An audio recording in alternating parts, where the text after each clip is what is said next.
În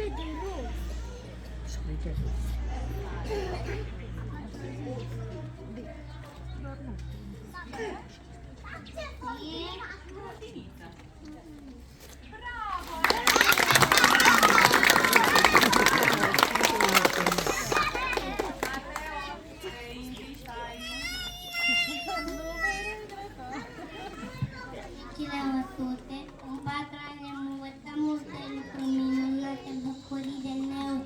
Am învățat să socotim, să cântăm și să jucăm. E frumos să desenăm, să lipim, am învățat. Proiectele am lucrat, la panoul le-am afișat, ca să vadă fiecare că munca noastră e rumba.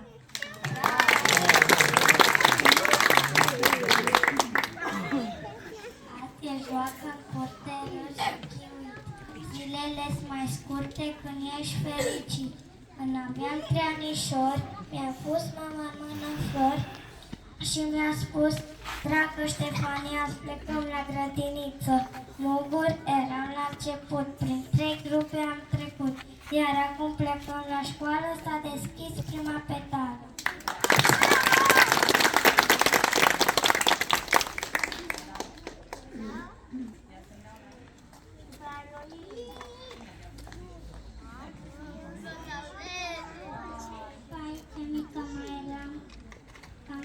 Cum mai cânteam, pe mama o supăram, eu nu voiam, și mămica tata mea stava distorată, mai obișnuit de toată.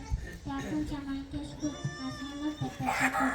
Dimineața când în corp adormit, e ușor.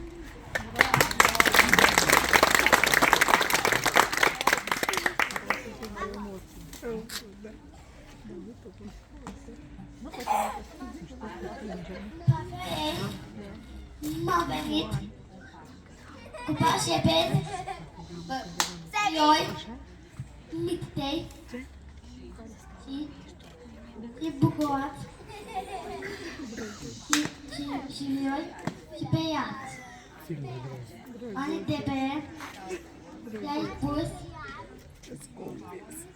care soi, de căpăi, de dus, de tot dus, și sărbători.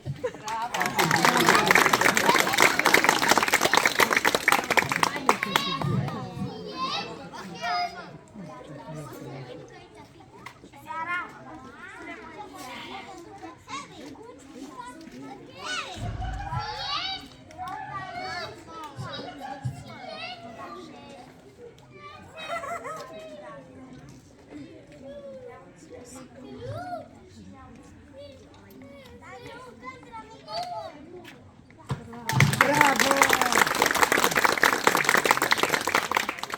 Stau bine și mă gândesc, multe am să vă povestesc.